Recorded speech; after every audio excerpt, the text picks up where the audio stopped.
प्रेक्षकांनो नमस्कार. आजच्या doctor speak आरोग्य संपदा या कार्यक्रमामध्ये आपल्या सगळ्यांचं मनापासून स्वागत. सौंदर्य हे पाहणाऱ्याच्या नजरेत असतं असं म्हटलं जातं, परंतु प्रत्येक व्यक्तीलाच सुंदर दिसण्याचा अधिकार असतो आणि त्याला आवडही असते. याला आपण मनुष्याचा स्वभाव असं म्हणू शकतो. काहींचे डोळे सुंदर असतात, काहींचे केस सुंदर असतात, काहींची त्वचा, तर काहींचं व्यक्तिमत्व सुंदर असतं. माणसाची बुद्धिमत्ता चांगली असली की त्याचं व्यक्तिमत्व आकर्षक होतंच, परंतु प्रत्येकालाच मी कशी सुंदर दिसते किंवा मी कसा सुंदर दिसतो हे जास्त महत्त्वाचं वाटतं, अगदी लहानपणापासूनच.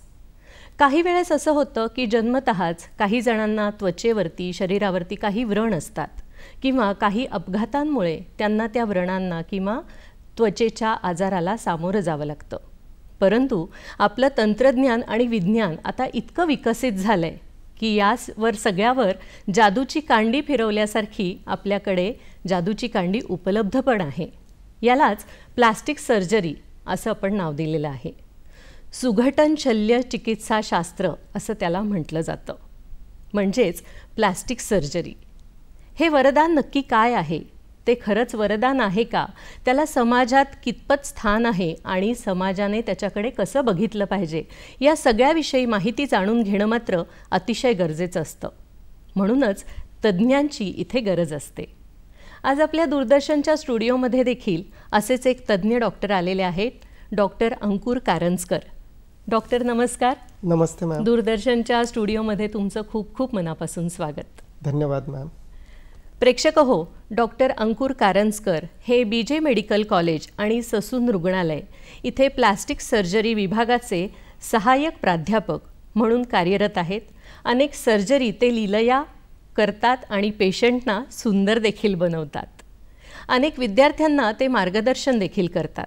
परंतु त्यांचा अनुभव या क्षेत्रातला अतिशय दांडगा आहे आणि आजकालच्या विशेषतः जे चिकित्सक पेशंट्स असतात त्यांना कसं हँडल करायचं हे सुद्धा आपल्याला त्यांच्याकडून जाणून घ्यायचं आहे. तेव्हा प्लास्टिक सर्जरी हे एक वरदान कसं आहे हे आपण त्यांच्याशी चर्चा करून जाणून घेणार आहोत. डॉक्टर, प्लास्टिक सर्जरी जेव्हा आपण म्हणतो तर नक्की ह्याचा अर्थ काय आहे किंवा त्याचा इतिहास काय आहे याविषयी आम्हाला सुरुवातीला सांगा. जेव्हा आपण प्लास्टिक सर्जरी असं म्हणतो तर प्लास्टिक सर्जरीचा जो पण जनसामान्यापर्यंत प्रसार झालेला आहे तर याच्यामध्ये सर्व प्रसार माध्यमांचा फार मोठा वाटा राहिला आहे.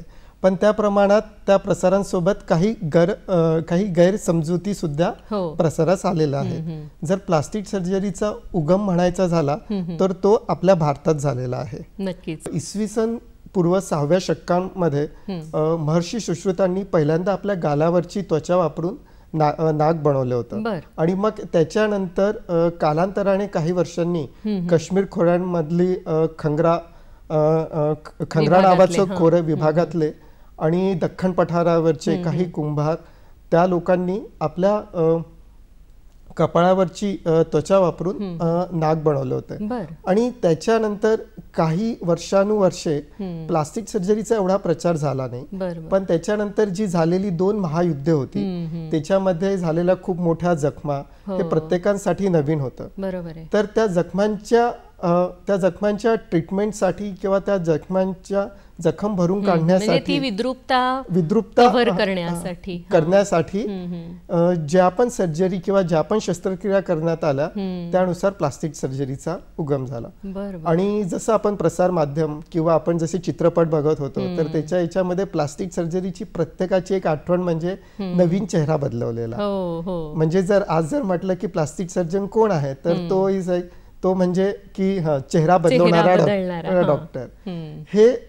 हे पूर्णतः चुकीचं नाही, पण हे आपण म्हणू अर्धसत्य आहे किंवा अंशतः बरोबर आहे.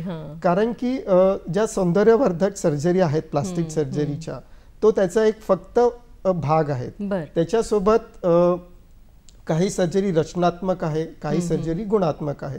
रचनात्मक सर्जरी म्हणजे काही आपला अवयव तुटलेला असेल किंवा काही अवयवाला इजा झाली असेल तर त्या पुनर्वत करणं, किंवा काही गोष्टींमुळे किंवा काही नसांना मार लागल्यामुळे त्या नसा काम करत नसेल तर त्या नसांना ठीक करणं.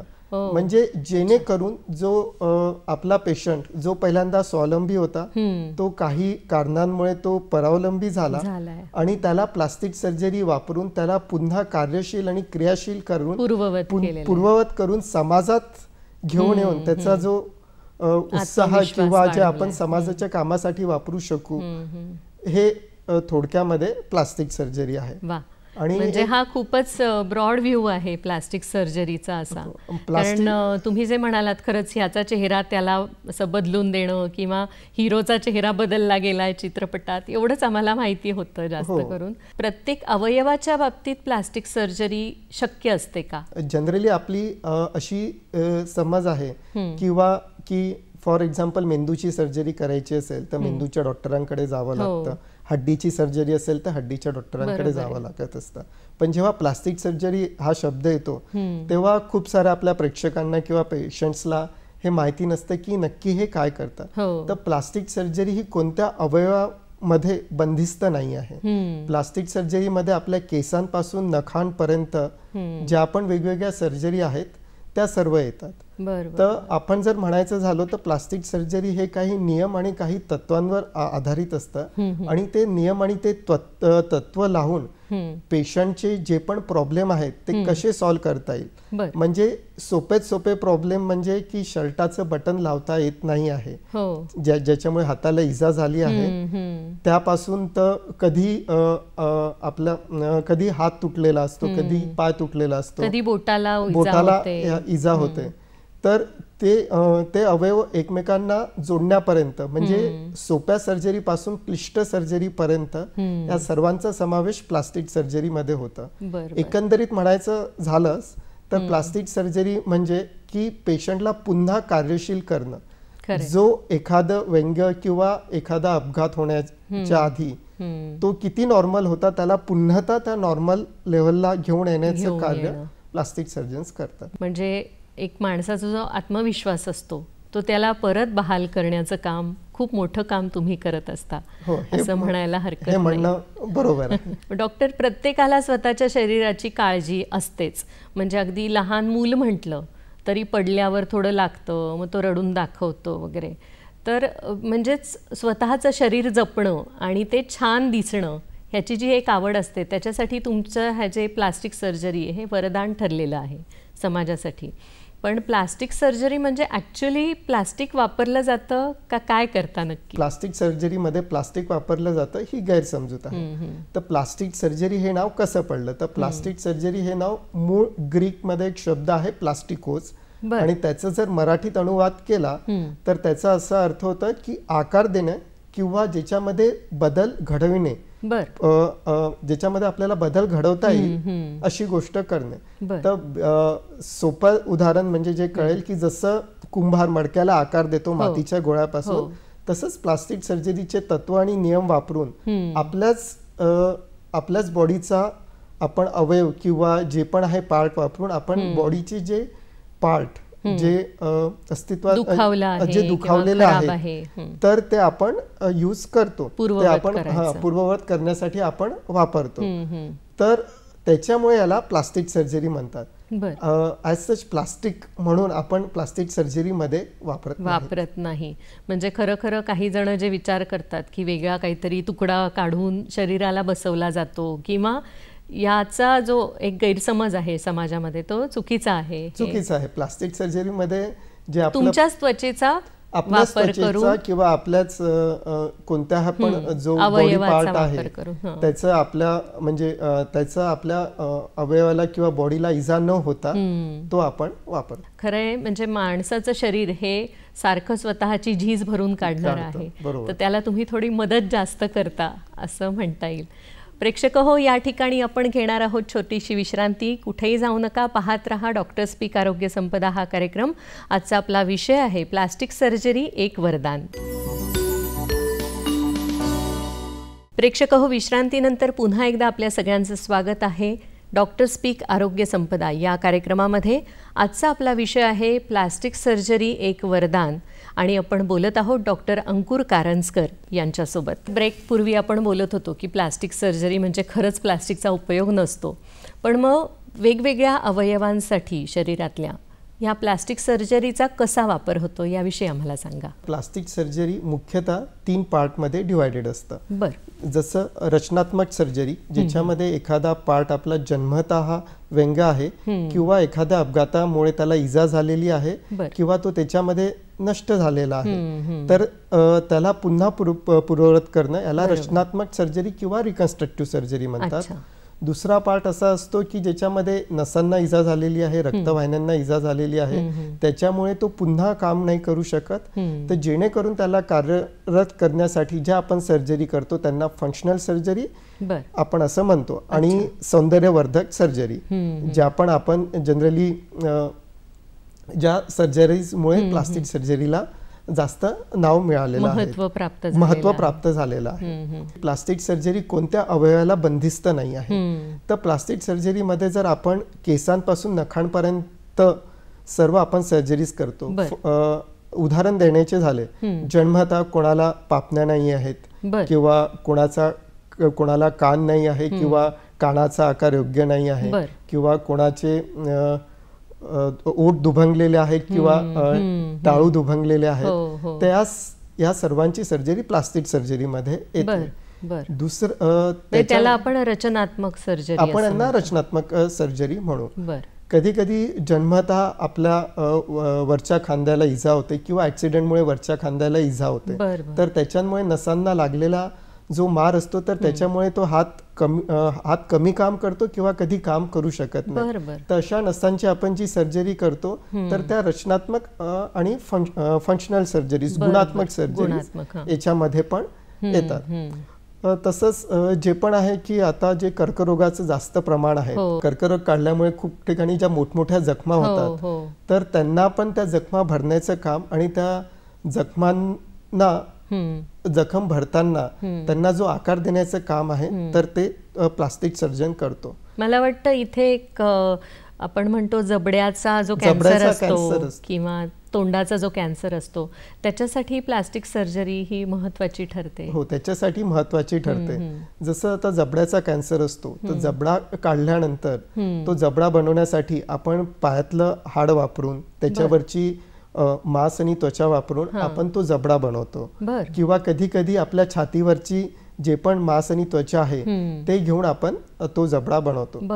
तसंच प्लास्टिक सर्जरीमध्ये जे जळीत आपले रुग्ण असतात तर त्यांच्या याच्यासाठी आपण त्यांचं जीव वाचवण्याचं तर काम करतोच, त्या प्रमाणात त्यांच्या जे जखमा असतात त्या आपण त्या जखमांना ट्रीट करण्याचं काम पण करतो. तसंच कालांतराने कधी कधी जळालेल्या पेशंटमध्ये व्यंग्य येतात, तर ते व्यंग्य जे येतं तर ते आपण पूर्ववत करण्याचं सुद्धा काम करतो. प्लास्टिक सर्जरीमध्ये खूप वेळा आपण बघतो की जे लोक मोठमोठ्या इंडस्ट्रीमध्ये काम करतात त्यांच्या हाताला इजा होते, पायाला इजा होतात, केमिकल बर्न्स होतात किंवा कधी कधी धारदार शस्त्रांमुळे किंवा अवजारांमुळे इजा होते. तर अशा इजांमध्ये आपण तंत्रज्ञान वापरून म्हणजे मायक्रोस्कोप वापरून आपण स्नायू, नंतर आपल्या संवेदना देणाऱ्या नसा आणि रक्तवाहिन्या जोडून जेणेकरून पेशंट पुन्हा तो हात त्याच्या कामासाठी वापरू शकू. तसेच जे पण हत्ती हत्ती रोग यांचे जे असतात तर पायांचे हत्ती रोग वगैरे, तर त्यांच्या येणाऱ्या शस्त्रक्रिया सुद्धा प्लास्टिक सर्जन करतोच. जर म्हणायचं झालं तर यातल्या काही शस्त्रक्रिया सोप्या असतात, काही शस्त्रक्रिया क्लिष्ट असतात. तर सोप्या शस्त्रक्रिया म्हणजे कान शिवण्यापासून तर क्लिष्ट शस्त्रक्रिया म्हणजे आपण पुन्हा कोणत्या पण अवयवाचं पुनर्रोपण प्रत्यारोपण करणं. तर असा जर बघितलं तर प्लास्टिक सर्जरीचा असा विस्तार फार मोठा आहे आणि आता म्हणजे अजून हा विस्तार वाढतोय. जे आपण आहे लिंग बदल शस्त्रक्रिया सुद्धा आपण प्लास्टिक सर्जरीमध्ये प्लास्टिक सर्जन व्यवस्थितपणे करतो. डॉक्टर, या सगळ्या ज्या वेगवेगळ्या शस्त्रक्रिया आहेत या करण्यासाठी सुरुवातीला काही तपासण्या वगैरे असतात का? हो, जसं प्रत्येक सर्जरीसाठी फक्त प्लास्टिक सर्जरी नाही पण बाकीचे जे पण सर्जरीसाठी ज्या रुटीन आपल्याला जे रुटीन चेकअप असतं, ब्लड चेकअप असतं, ते जे जसं असतं तेच प्लास्टिक सर्जरीला सुद्धा तसंच चेकअप असतं. बरं.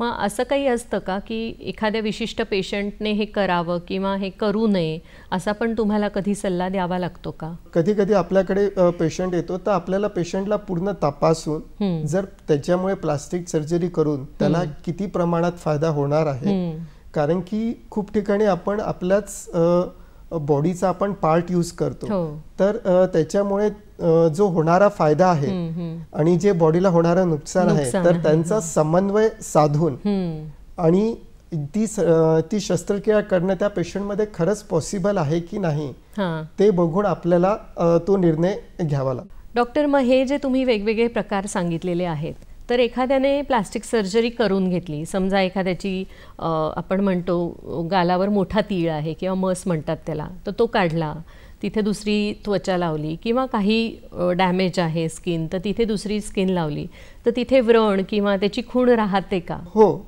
जनरली असं लोकांमध्ये समज आहे की प्लास्टिक सर्जरी केल्यानंतर व्रण किंवा खुणा येत नाही. असं नसतं की व्रण आणि खुणा येतात, पण प्लास्टिक सर्जरी मध्ये जेव्हा प्लास्टिक सर्जन जे टाके घालतो किंवा जे आपण टाके घालतो तर त्याची तो परिस्थिती किंवा जी स्थिती आहे किंवा प्लेसमेंट आहे तो अशा ठिकाणी ठेवतो की जेणेकरून त्या दिसून पडत नाही. तसेच त्या करताना जे पण छोटे छोटे जे टाके असतात तर ते टाकण्यात येतात आणि पुन्हा एकदा तो खून आणि व्रण भरल्यानंतर आपण त्यांना जी सांगणारी जी काळजी घेतो तर त्या काळजीमुळे ती खूण असते पण ती खूण दिसत नाही. तर त्याच्यामुळे हे प्रचलित झालं की प्लास्टिक सर्जरी ही आहे म्हणजे बिना टाकेची किंवा व्रण नसलेली सर्जरी आहे. पण तसं नाही, व्रण असतात फक्त ते दिसून पडत नाही. म्हणजे तुम्हाला त्या पेशंटला कल्पना द्यावी लागते की ही सर्जरी केल्यावर पूर्णपणे व्रण जाईल असं काही नाहीये किंवा थोडीशी खूण दिसू शकते तिथे. म्हणजे आम्ही पेशंटला अशी कल्पना देतो की ही सर्जरी झाल्यानंतर तुझा व्रण आहे याच्यामध्ये सुधारणा होईल, तो तिथे राहणार पण तो चांगल्या प्रकारे दिसणार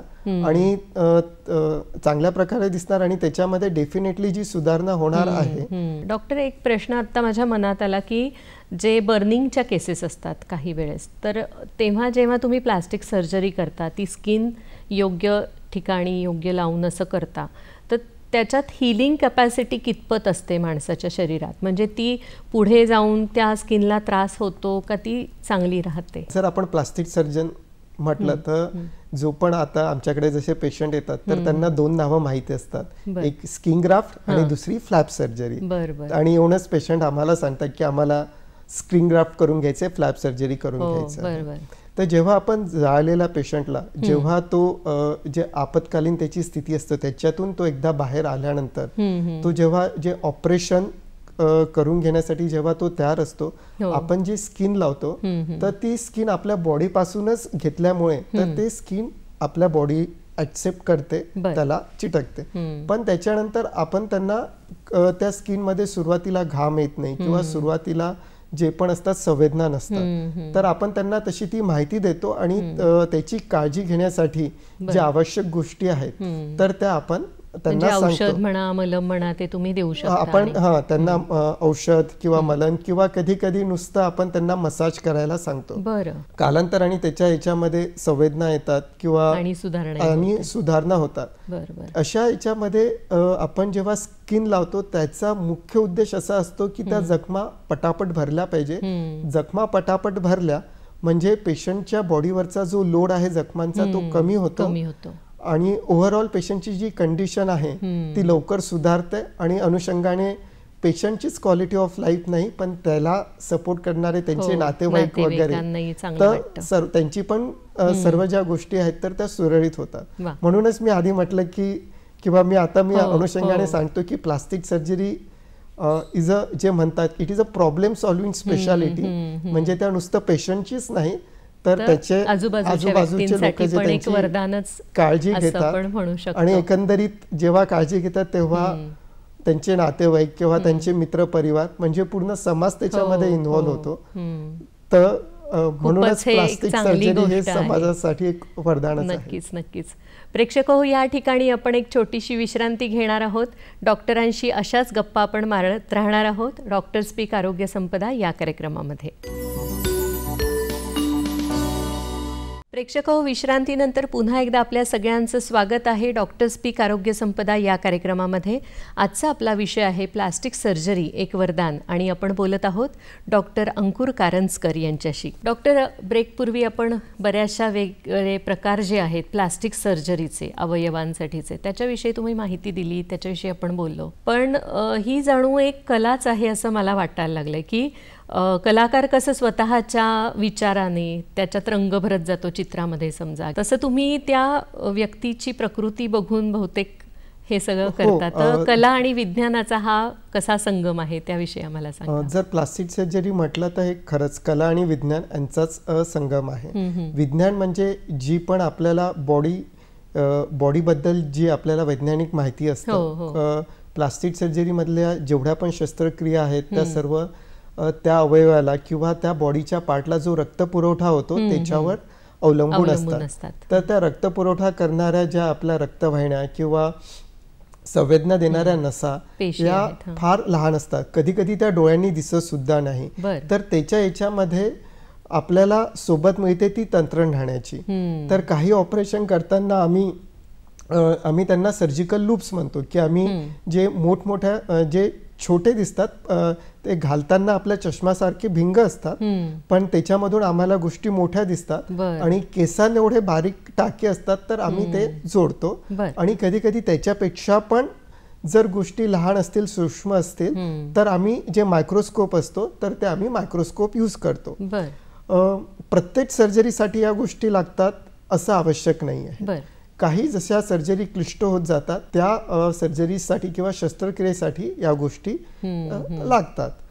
तसेच एकाच जखमेसाठी प्लास्टिक सर्जनकडे खूप सारे पर्याय असतात. तर ते पर्याय निवडताना आपल्याला खूप साऱ्या गोष्टींचा विचार करावा लागतो. पेशंटला कशी जखम आहे त्यानुसार पेशंटचं ऑक्युपेशन काय आहे, तो काय काम करतो, प्रकृती कशी आहे, तर त्या गोष्टींमुळे आपल्याला जे आपले निर्णय असतात ते बदलावं लागतात. तर त्याच्यामुळे जसं कलेमध्ये आपण प्रत्येक वेळेस काहीतरी नाविन्य आणण्याचा प्रयत्न करतो तर तसंच प्लास्टिक सर्जरीमध्ये पण आपण त्यानुसार पेशंटच्या रिक्वायरमेंटनुसार जे पेशंटला आवश्यक आहे आणि पेशंटच्या मनाला जे पाहिजे आणि त्याला जे वाटतं तर त्यानुसार आपण त्याला ती ट्रीटमेंट देतो. म्हणून त्याच्यामुळे विज्ञान आणि कला यांचा संगम आहे. मगाशी तुम्ही जे सांगितलं की एखाद्याचे ओठ जन्मतःच विलग असतात मग ते तुम्ही जोडून देता, तर त्या पेशंटचं ट्रीटमेंट करताना कसा विचार असतो तुमचा की बाबा त्याचे आई वडील दिसायला कसे? हो, जनरली जेव्हा पण लहान बाळ जन्माला येतं आणि जेव्हा त्याचे ओठ दुभंगलेले आहेत किंवा टाळू दुभंगलेला आहे तर निश्चितच जे पालक असतात तर ते चिंतित राहतात. तर ते आल्यानंतर आमचं महत्वाचं हेच काम असतं की त्यांना आम्ही पहिल्यांदा आम्ही त्यांचं काउन्सिलिंग करतो. त्यांचे जे पण प्रश्न आहेत तर त्यांना आम्ही समजून सांगतो आणि त्यांना जनरली असं असतं की प्लास्टिक सर्जरीमध्ये ज्या शस्त्रक्रिया असतात त्या टप्प्याटप्प्यांच्या असतात. तर त्यानुसार आम्ही त्यांना सर्जरीचे टप्पे समजून सांगतो. आणि तेवढंच नाही तर सुरुवातीच्या काळामध्ये आम्ही त्यांना की तुम्हाला कधी दाखवायचंय, जे बाळ आहे बाळाला दूध कसं पाजायचं आहे, काय काळजी घ्यायचं आहे, ती किती पूर्वव्रत होणार, किती चांगलं दिसणार, छान दिसणार, तर ते आम्ही सर्व त्यांना माहिती देतो. तर सुरुवातीच्या काळात जेव्हा पालक येतात असे पेशंट घेऊन, तर त्यांची जी चिंता असते तर ती बऱ्यापैकी कमी होते. त्यांचा जो आत्मविश्वास असतो तो वाढतो आणि ते बरोबर सर्व जे आपण जे दिलेल्या त्यांना इन्स्ट्रक्शन्स आहेत तर ते त्या फॉलो करतात. आणि त्यानुसार जे पण आमचे सर्जरीचे रिझल्ट्स येतात किंवा आणि त्यांच्यामुळे जे त्यांना आनंद मिळतो की तो एक म्हणजे तो एक वेगळा असतो डॉक्टरांसाठी सुद्धा आणि पेशंटसाठी सुद्धा. फक्त हे एक ओठांच्या सर्जरी बाबत झालं, पण सौंदर्यवर्धक सर्जरी तर सध्या खूपच लोक करून घेतात, कधी डॉक्टरकडनं, कधी प्रायव्हेट पार्लरमध्ये वगैरे सुद्धा करून घेतात. पण अजून कुठल्या प्रकारच्या अशा सर्जरीज असतात ज्या आवश्यक असतात? असं आहे की प्लास्टिक सर्जरीमध्ये खूप साऱ्या सर्जरीज आहेत जेणेकरून आपण पेशंटला पूर्ण कार्यशील करू शकतो किंवा चेहऱ्यावर त्याचं व्यंग असेल किंवा दुसऱ्या अवयवांमध्ये व्यंग असेल तर आपण ते ठीक करू शकतो. पण काही ज्या गैरसमजुती आहेत किंवा जे आपले प्रेक्षक वर्ग आहे किंवा जे पेशंट्स आहेत तर त्यांना याची पूर्ण कल्पना माहिती नाही आहे किंवा याच्याबद्दल एवढी जनजागृती समाजात झालेली नाही आहे.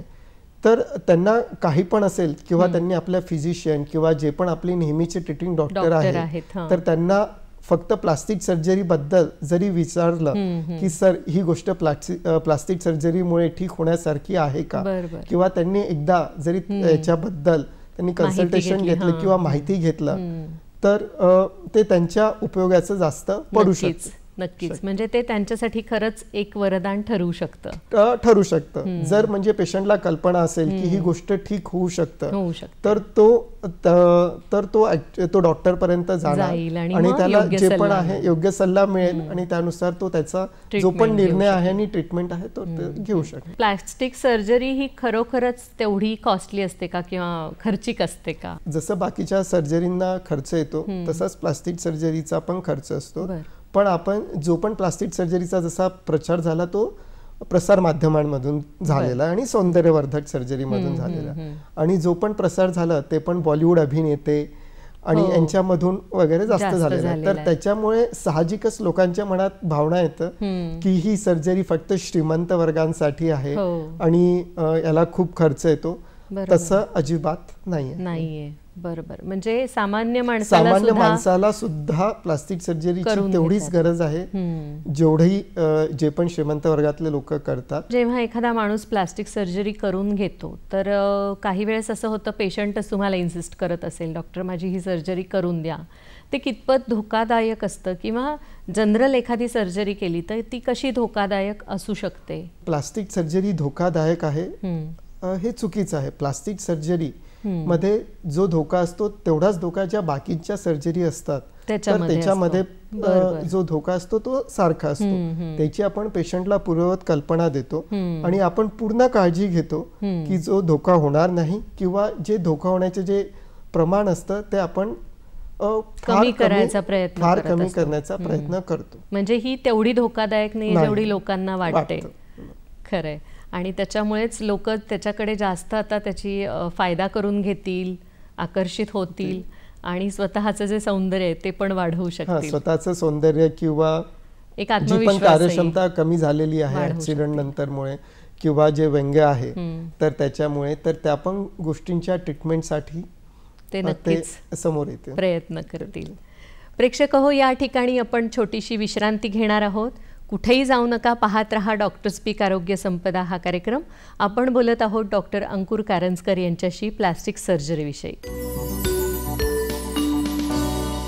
प्रेक्षक हो, विश्रांतीनंतर पुन्हा एकदा आपल्या सगळ्यांचं स्वागत आहे डॉक्टर स्पीक आरोग्य संपदा या कार्यक्रमामध्ये. आजचा आपला विषय आहे प्लास्टिक सर्जरी एक वरदान आणि आपण बोलत आहोत डॉक्टर अंकुर सरांची. प्लास्टिक सर्जरी ही फक्त खाजगी रुग्णालयांमध्येच होते का, किंवा ह्याच्याविषयीचे जे काय समज गैरसमज आहेत याविषयी आणि तुमचा अनुभव आम्हाला याविषयीचा सांगा. प्लास्टिक सर्जरी खाजगी रुग्णालयांमध्ये पण होतं आणि आता बऱ्याच साऱ्या महाराष्ट्रातल्या गव्हर्नमेंट हॉस्पिटलमध्ये सुद्धा होतं. बरं, म्हणजे ससून रुग्णालयामध्ये सुद्धा होतं. आम्ही वर्षाच्या अंदाजे 1100 ते 1200 प्लास्टिक सर्जरीच्या शस्त्रक्रिया करतो दरवर्षी. आणि याच्यामध्ये जसं मी आधी पण म्हटलं की केसांपासून तर नखांपर्यंत ऍक्सिडेंटच्या केसेस किंवा जन्मजात जे व्यंग असतात त्यांच्या केसेस, सौंदर्यवर्धक सर्जरी त्या सुद्धा करतो. आणि म्हणजे म्हणायचंच झालं तर आमच्या गव्हर्नमेंट हॉस्पिटलमध्ये जिल्ह्यातलेच नाही, राज्यातलेच नाही, देशातलेच नाही, तर काही इंटरनॅशनल सुद्धा पेशंट येतात. परदेशातले सुद्धा आपल्याकडे काही पेशंट्स येतात सर्जरी करून घेण्यासाठी. मग त्या बाबतीतला तुमचा अनुभव आम्हाला सांगा. सर्जरी केलेले परदेशातले जे पेशंट्स होते तर त्यातले काही पेशंट्सला जो पायाचा हत्ती रोग होता तर त्याच्यासाठी ते आले होते. ते जेव्हा ठीक होऊन जातात तर ते त्यांच्या देशातल्या लोकांना सांगतात आणि त्यानुसार पेशंट्स आपल्याकडे येतात. आणि आपल्याकडे खूप सारे, जसं म्हटलं की आधीच्या आपण म्हटलं की फक्त ही श्रीमंतांसाठी नाही, प्रत्येकांसाठी आहे, गरिबांसाठी. तर जसं महाराष्ट्रात खूप सारे वर्कर वगैरे येतात तर त्यांना इकडे ज्या इजा होतात तर त्यानुसार ते आपल्याकडे ट्रीटमेंट घेतात. पण ते इथून दुसऱ्या राज्यात गेल्यानंतर सुद्धा काही त्यांचे प्रॉब्लेम असतील किंवा त्यांचं अजून ज्या दुसऱ्या टप्प्यांच्या जरी सर्जरी असेल तरी ते पुन्हा आपल्याकडे सर्जरी करायला येतात. असं तुमच्या लक्षात राहिलेली एखादी केस आहे का, ती आम्हाला सांगा. अशा खूप साऱ्या केसेस आहेत. म्हणायचं झालं तर एक वर्कर होता, त्याच्या अंगठ्याला इजा झाली होती आणि त्याच्या अंगठा तुटलेला होता. तर आम्ही आपल्या बॉडीचा पार्ट लावून तो अंगठा बनवला. तो त्याच्यानंतर त्याच्या राज्यामध्ये गेला. पुन्हा आमच्याकडे ज्या पण त्याच्यावरच्या मायनर सर्जरीज होत्या त्या करण्यासाठी आल्या. तसंच जसं म्हटलं की आधी आपण जसं बोललो की ही कला आणि विज्ञान आणि तंत्रज्ञानाचा जो संगम आहे. सध्याच आम्ही एका पेशंटचा आपल्या कोपऱ्याच्या खालून हात पूर्ण तुटलेला होता, तर तो आम्ही पूर्ववत जोडला आहे. मोठी सर्जरी होती, क्लिष्ट सर्जरी होती. पेशंटच्या जीवाला पण त्याच्यामध्ये धोका होता, पण पेशंटला, त्यांच्या नातेवाईकांना त्यातले धोके आणि फायदा समजून सांगून आम्ही ती पूर्ण यशस्वीरित्या पूर्ण पार केलेली आहे. तुटलेला किंवा मोडलेला हात जो आपण म्हणतो तो परत पूर्ववत करणं ही खरंच कला आणि जादू दोन्ही आहे. हो, कला ही जादू दोन्ही आहे. त्याच्यामध्ये डॉक्टरांचा वाटा तेवढाच आहे आणि खरा कस लागतो डॉक्टर. जेवढा वाटा डॉक्टरांचाच आहे तेवढाच त्यांचे नातेवाईक आणि ज्यांना सुरुवातीला या पेशंटमध्ये त्यांना सुरुवातीला जे मार्गदर्शन भेटलं, ज्यांनी सांगितलं हा हात तो जोडता येऊ शकतो, त्यांनी सांगितला तो हात कसा प्रिझर्व करायचा, डॉक्टरांपर्यंत कसा घेऊन जायचा, तर याचा पण खूप मोठा वाटा आहे. म्हणजे मी प्रेक्षकांना सांगू इच्छितो की कधी तुमचा अवयव तुटला तो ऍटलिस्ट बर्फाच्या याच्यामध्ये आणून लादीमध्ये वगैरे जरी ऍटलिस्ट तेवढे जरी घेऊन आले तरी एक आपल्याकडे एक चान्स असतो की तो जोडण्यासाठी परत जोडता येतो.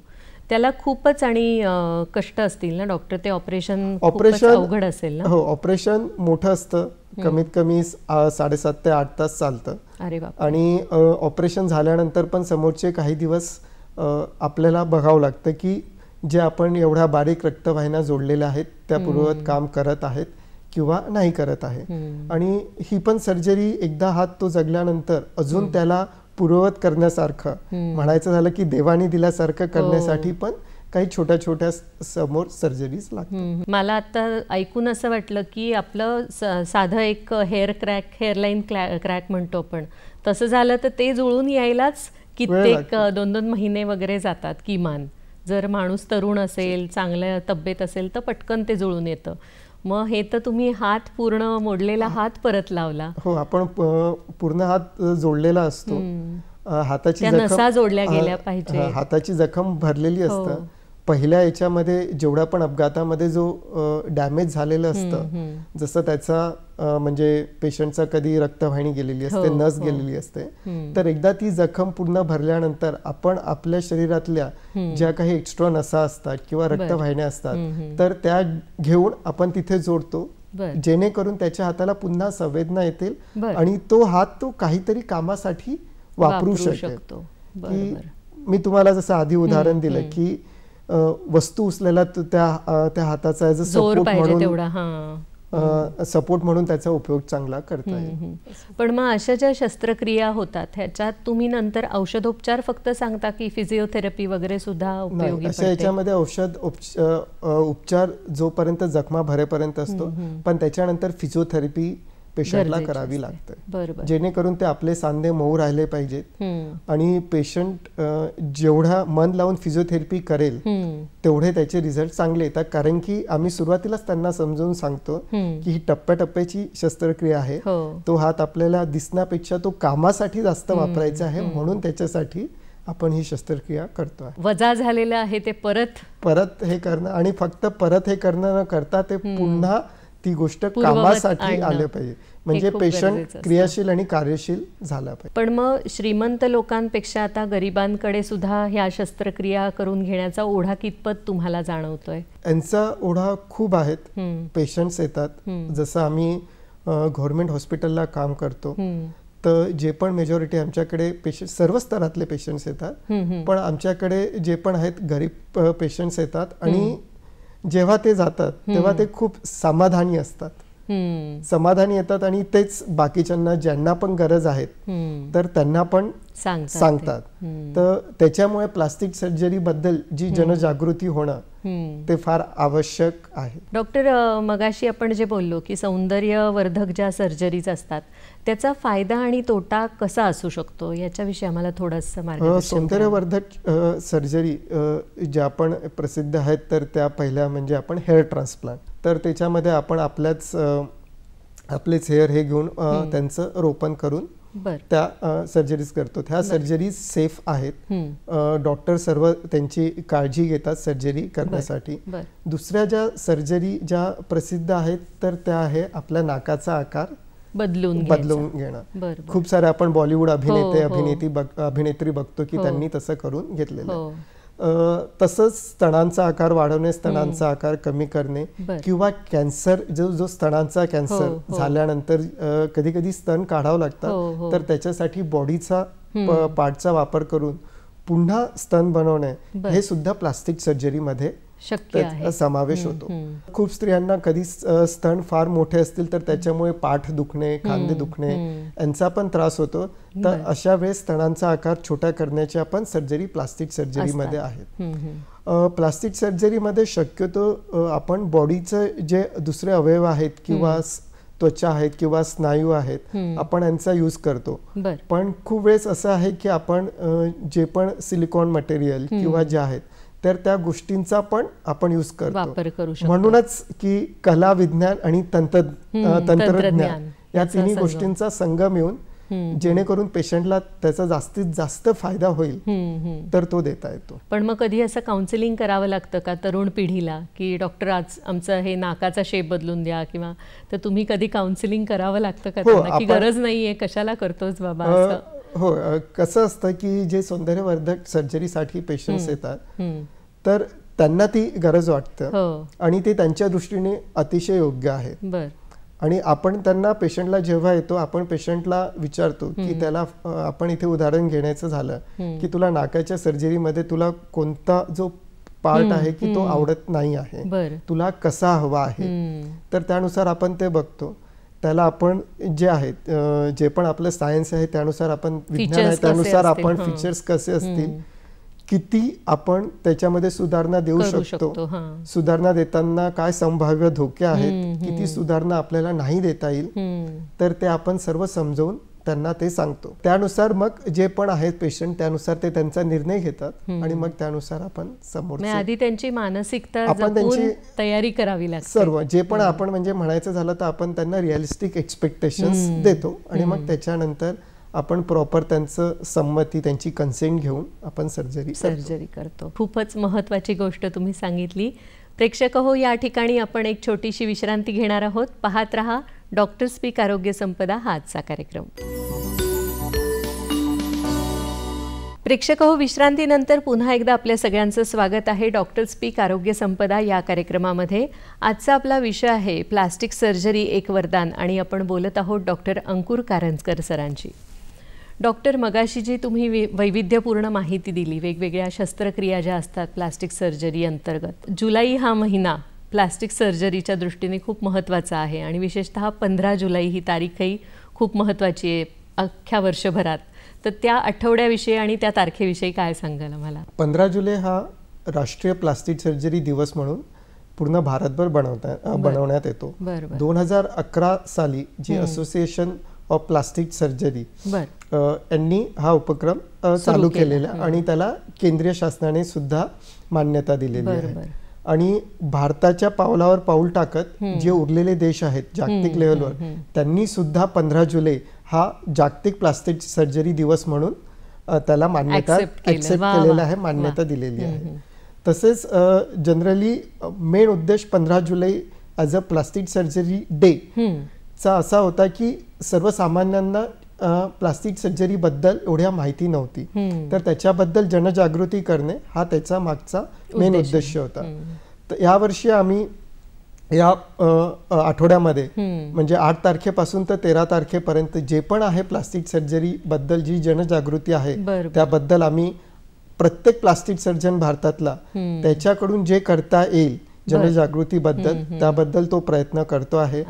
जे काही ठिकाणी होणाऱ्या सर्जरीज आहेत, काही ठिकाणी होणारे फ्री कॅम्प्स आहेत, ओव्हरऑल भारतभर प्लास्टिक सर्जरी डे साठी हा जो आठवडा आहे तो महत्वाचा आहे आणि प्रत्येक प्लास्टिक सर्जन त्याच्याबद्दल काही ना काहीतरी आपला वाटा देतो आहे. पण मग एखाद्या विद्यार्थ्याला असं वाटत असेल मेडिकलच्या की मी प्लास्टिक सर्जन व्हावं, तर त्याच्यासाठी तुम्ही काय सांगाल? प्लास्टिक सर्जन बनायला आपल्याला MBBS करावं लागतं. MBBS झाल्यानंतर त्याला कोणत्या तरी एका विषयामध्ये पोस्ट ग्रॅज्युएट, त्याला जनरली MS सर्जरी म्हणजे जनरल सर्जरीमध्ये पोस्ट ग्रॅज्युएशन करावं लागतं आणि मग त्याच्यानंतर प्लास्टिक सर्जरी हे सुपर स्पेशलायझेशन आहे. तर प्लास्टिक सर्जरी सुपर स्पेशलायझेशन करण्यासाठी तो MCH as MCH plastic surgeon किंवा जी diplomate of national board DNB plastic surgery ह्या दोन्ही अभ्यासक्रमामधून त्याला ॲज अ प्लास्टिक सर्जन बनता येतं. बरोबर. सर, तुम्ही स्वतः गोल्ड मेडलिस्ट आहात आणि तुम्हाला छान छान अवॉर्ड्स पण मिळालेली आहेत, तर तो अनुभव कसा होता तुमचा? गोल्ड मेडल वगैरे हे अभ्यासाशी रिलेटेड असतं, बाकी जे तुम्ही तुमच्या क्षेत्रामध्ये जे कार्य करता त्याच्याशी रिलेटेड असतं.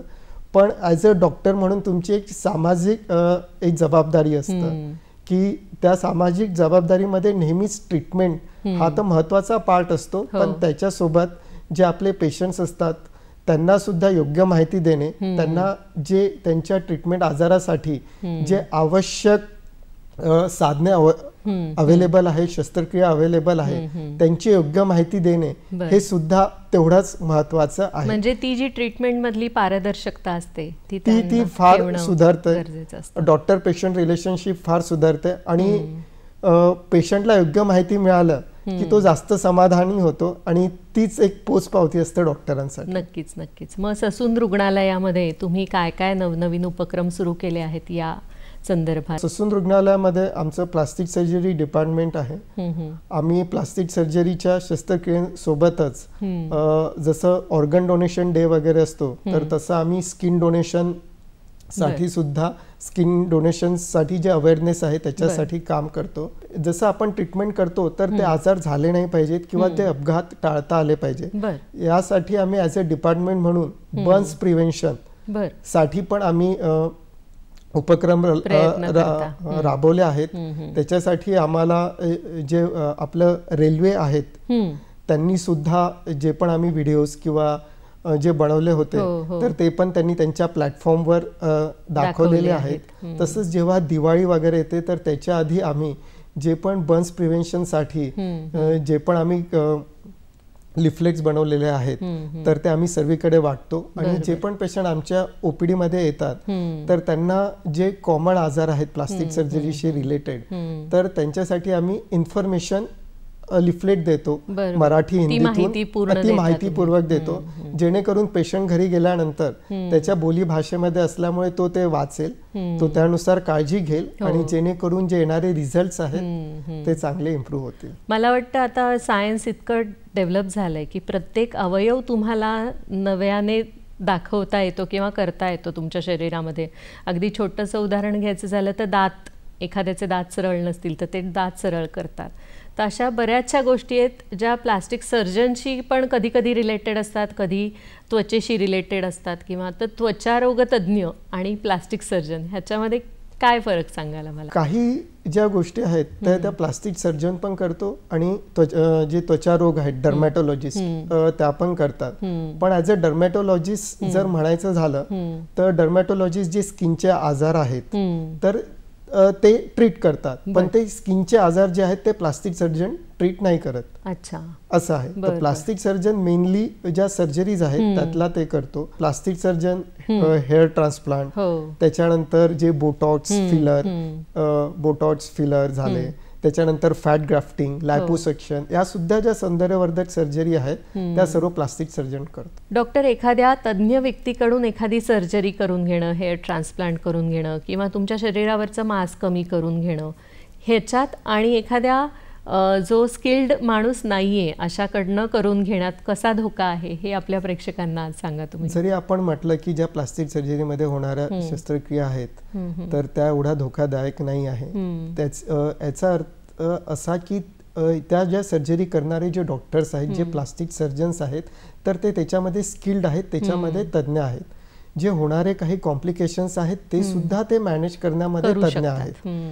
पण आपण केव्हा त्याच्यामुळे मोस्ट इम्पॉर्टंट गोष्ट आहे की जेव्हा आपण सल्ला घ्यायला जातो तेव्हा त्या डॉक्टर बद्दल माहिती असणं आवश्यक आहे की तो खरंच प्लास्टिक सर्जन आहे किंवा नाही आहे. तर त्याच्यामुळे जे येणारे धोके आहेत किंवा ज्याच्यामुळे जी आपली ट्रीटमेंट होईल आणि त्याच्यामुळे जे येणारं असमाधान आहे तर ते टाळता येतील. मला वाटतं या ठिकाणी म्हणजे आपण असं KYC जे असतं आजकाल सगळीकडे तसं नो युअर डॉक्टर असं पण म्हणता येईल की नो युअर डॉक्टर तो खरंच प्लास्टिक सर्जन आहे किंवा नाही आहे. किंवा आपण जेव्हा आपण प्लास्टिक सर्जरीसाठी जातोय तेव्हा आपण विचारायला पाहिजे की तो खरंच प्लास्टिक सर्जन आहे किंवा नाही, आणि ह्याचे काय तोटे किंवा धोके आहेत हे पण त्यांनी सांगायला पाहिजेत त्यातले. डॉक्टर, आज या वळणावर आपल्या प्रेक्षकांना तुम्ही काय सल्ला द्याल? प्लास्टिक सर्जरी ही फक्त सौंदर्यवर्धक सर्जरी नाही आहे. प्लास्टिक सर्जरीची जनजागृती होणे आवश्यक आहे. आणि फक्त प्लास्टिक सर्जरीबद्दल नाही तर कोणत्याही पण आजाराबद्दल ट्रीटमेंट घेण्याच्या आधी नो युअर डॉक्टर हे फार गरजेचं आहे. आणि as a plastic surgery is a problem solving speciality, तर आपले पेशंट किंवा प्रेक्षक त्यांचे जे नेहमीचे ट्रीटिंग डॉक्टर्स आहेत, फिजिशियन डॉक्टर्स आहेत, तर त्यांच्याकडे नेहमीच प्लास्टिक सर्जरीच्या सल्ल्यासाठी ते प्लास्टिक सर्जरीचा सल्ला ते मागू शकतात. म्हणजे तुमच्या डॉक्टरांना तुम्ही भेटणं, तज्ज्ञांचा सल्ला घेणं हे खूपच महत्त्वाचं आणि गरजेचं आहे. कारण शेवटी हा खेळ तुमच्या स्किनशी आहे, तुमच्या शरीराशी आहे आणि मेनली तुमच्या सौंदर्याशी आहे. सो सुंदर दिसणं हा जसा प्रत्येकाचा अधिकार आहे तसं त्या सौंदर्यासाठी चांगली ट्रीटमेंट घेणं हे पण खूप गरजेचं आहे. त्याच्यासाठी तुमच्यासारख्या तज्ज्ञ डॉक्टरांचं मार्गदर्शन खूप आवश्यक असतं. डॉक्टर, आज तुम्ही दूरदर्शनच्या स्टुडिओमध्ये आलात आणि आपल्या प्रेक्षकांना खूप मोलाचं मार्गदर्शन केलं, त्याबद्दल दूरदर्शनच्या वतीने मी आपले आभार मानते. धन्यवाद. धन्यवाद मॅम.